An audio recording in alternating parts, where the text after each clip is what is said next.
Good morning, friends. It's another gorgeous, overcast, cool day. It's September 2nd. I need to do some bed prep before I can plant, but I want to show you what I'm going to be planting today.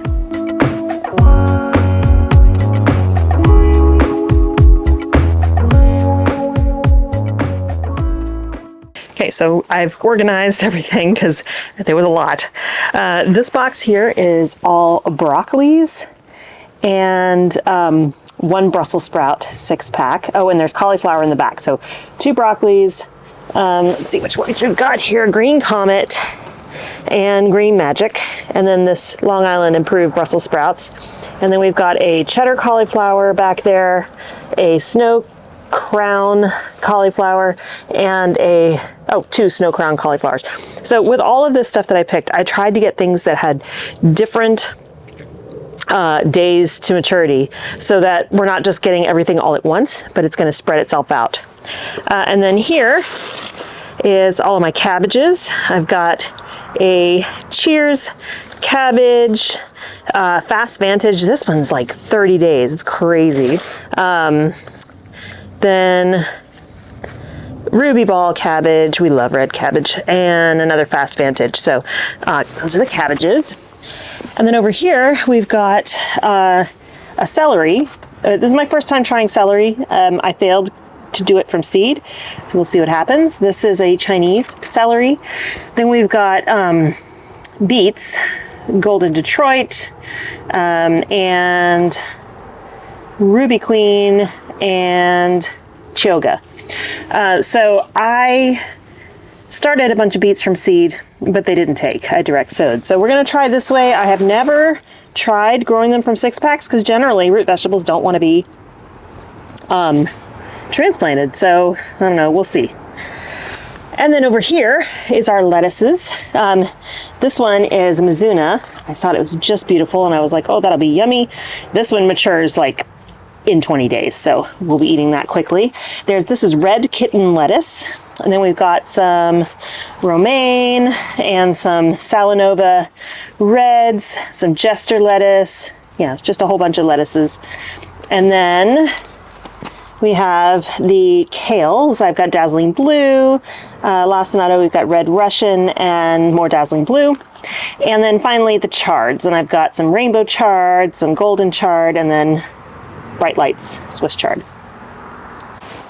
So in addition to all of the fall vegetables that need to get planted, I also have a bunch of fall flowers that need to get planted. So I'll show those to you now. Those are not happening today. Maybe tomorrow, we'll see. But it is a holiday weekend, and I did promise the family that I wouldn't work all weekend and I would do some stuff with them. So we'll see what happens. But here's what we're going to have going into the cottage garden and some other places in the landscape. Okay, I got these really, really pretty verbenas. This is Empress Flare Pink, and it should be perennial here. We will find out. I only got 2 of them. No, I got 3 of them. Here's another one back here. More lantana, because this stuff is really drought tolerant and it comes back year after year. I just got these really cute violas because I thought they were precious. I have a lot of viola seeds, so I'm going to start a bunch of that soon. We've got some very pretty verbena here. This is Paseo Rancho, nice and lush. We've got a gorgeous kangaroo paw. This color, so deep red. What's it called? Backdraft. I just cannot wait to see this in full bloom. Another verbena. We've got some sombrero coneflower. This is echinacea. I've got 3 of those. More lantana. And then I picked up mums today. They didn't have any white ones, but that's okay. I can get some more later. This one is ditto white, but it's not really white. You can see it's like a light yellow. Then I got this dark, they call it dark purple, but it's like a dark cherry. And then a pinkish, which is more like red. So those are gonna go in the landscape as well. Okay, so now what I'm gonna do is pull out all of my row cover, make sure I have enough. I did buy some more Agribond, but I don't know when it's arriving. So I'm only going to plant what I can cover today. Otherwise it'll get eaten overnight by the rabbits.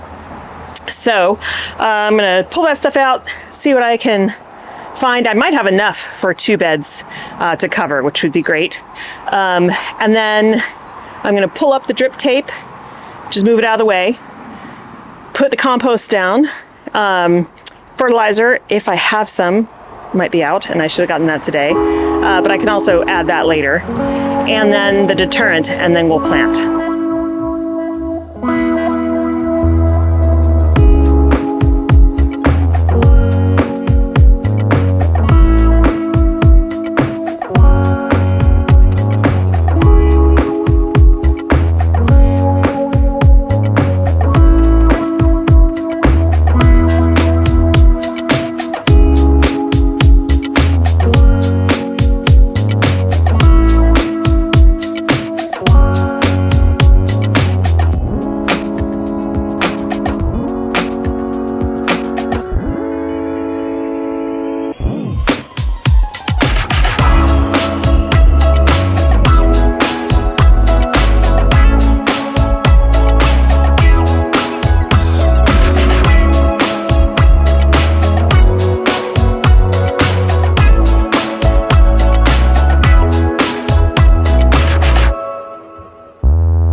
Nearly done, just a little bit more to go.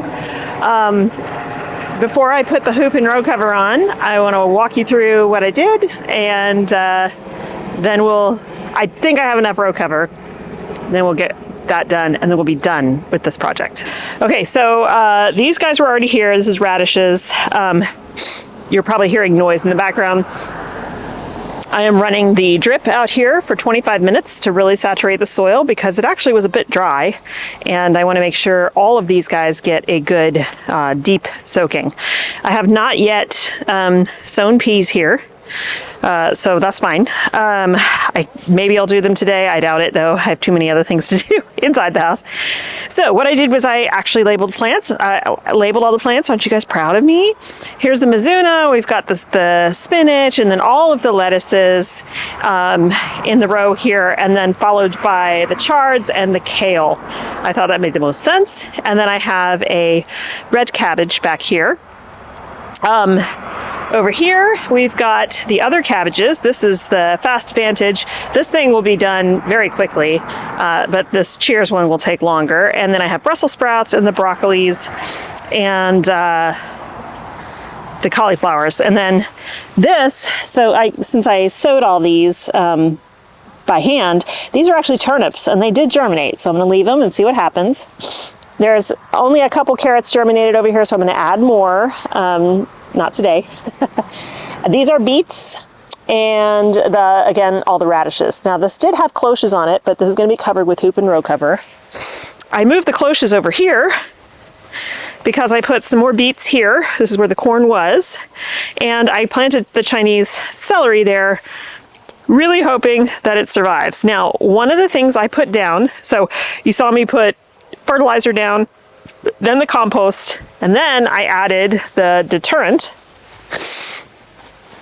Sorry, I am sniffly because this stuff keeps getting up my nose. This is by the company Bonide, Go Away Rabbit and Dog and Cat Repellent. It is cinnamon oil, thyme oil, and Fuller's Earth. So there's nothing going on with this. Like, it's not going to make them sick. It's not going to injure them in any way, but it does get in the nasal passages and irritate them. I've been sneezing nonstop because when I sprayed it around, you know, it got in the air. But it smells lovely out here. It smells like cinnamon. So the other product that I use by them, also called Repelzol, is more for rodents and stuff. It is putrefied egg solids, garlic, and Fuller's Earth and mineral oil. And when you spray that around, it just smells like garlic. It smells nice. But I have found that that product, I haven't tried this one yet, work really, really well. But they only work if you continually apply them. So, you know, lots of people will say, well, I tried that and, it didn't work. Well, if you have a rainstorm and it gets all washed away, if you don't reapply, then it's no longer there and it's not going to do a job. So you have to make sure you keep applying this stuff if you are having pest problems. So I'm going to have a double layer of protection here. I'm going to, I have the deterrent down, and then I'm going to put the hoop and row cover down. I think I have enough row cover for these two beds. And then I realized when I was planting, first of all, I just love when I start a new season and everything looks so good in the ground, and I'm like, get so excited. I can't wait, and I hope everything comes out. I know lots of things will not make it, but it's always exciting. There's always so much hope. But I realized that I need a place for the garlic, and I still have most of this row. So yes, there's some tomatoes here and all this statice, but the statice will be going away. So I'm going to do a big batch of garlic this year through here. I may not use that whole area because I also would like to plant some potatoes, but I could maybe put the garlic up here since it doesn't need to get deeply rooted. This is a large enough spot, and do potatoes down there because the soil is a little bit deeper there. We'll just see. Basically, the only thing that's in this bed right now that's going to stay through the winter until we're ready to harvest them is those beets and the celery. And, at some point those will come out too, but I won't be planting in the depths of winter. So garlic will go in late October, early November, and by that time the corn will be done, the tomatoes will be done, so I can put it there. I'm not harvesting I'm not clearing away the statice yet because it keeps producing and I keep using it. That stuff is amazing. It got planted last October and it is still pumping out flowers, so it's just crazy. All right, so I'm gonna get my hoops out and I'm gonna go ahead and rig up the hoop and row cover, and then I need to find all of my sandbags and other weights. I might have to use some landscape staples and stuff to keep it down because it doesn't do you any good if they can get underneath the row cover. So, all right, I'm gonna get started on that.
Okay, sealed up tight.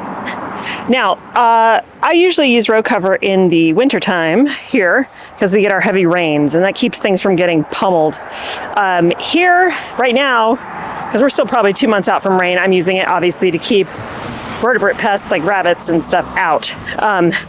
I will have to lift it from time to time to investigate and see how things are doing and all that kind of stuff, make sure everything's looking good. And also make sure there's nothing, nobody's getting in. But everything's protected, everything's good. Now there's a lot of extra fabric at the end of these two row covers, and I'm not going to cut it off because this row cover is basically designed for the length of these beds, for the entire length. So normally it would cover up the sweet potato patch. I don't need to cover up the sweet potato patch. In fact, we'll be harvesting the sweet potatoes before we harvest the stuff in the tunnels. And so at that point, I can put something else in here and cover it up, maybe flowers, just to have some other pretty stuff here in the garden come early spring, since most of my flowers are going to be at the farm. It'll be nice to have some actual flowers here other than just the pollinator patch. And so I do need, I'm glad I ordered more Agribon because I do need it for this row at some point, not now. And I will definitely need it out at the farm because I don't think we're going to have time to get the high tunnel up before the rains come, which means I just need to cover everything. So I have 100 feet coming, and that should do it. So that was a 2-day job, but I'm really glad it's done. Feels good, feels exciting, because now I have, like I said, all that hope for the future and a good winter crop. This next couple days is going to be blackberry pruning time. You can see how crazy they've gone. So I need to cut off, now that it's pretty much done fruiting, I need to cut off all the canes that fruited this year and trim back to 5 to 6 feet some of the primicanes and floricanes and weave them into the fence for next year. So got to do that in the next couple days, and then also plant all of those other plants that are up by the garage where they go in the landscape. So yeah, still more to do, and I have reserved the earth moving equipment that we're going to need, the Ditch Witch, for Thursday to go out to the new location and start getting that thing all ready for moving the farm. So lots happening. Fall is actually a super busy time of year for me. So yeah, looking forward to getting more stuff done. Thanks so much for hanging out with me today. I hope you guys have a wonderful time in your garden and you're getting your fall gardens in, or your spring gardens, depending on where you are in the world. And we'll see you in the next one. Bye.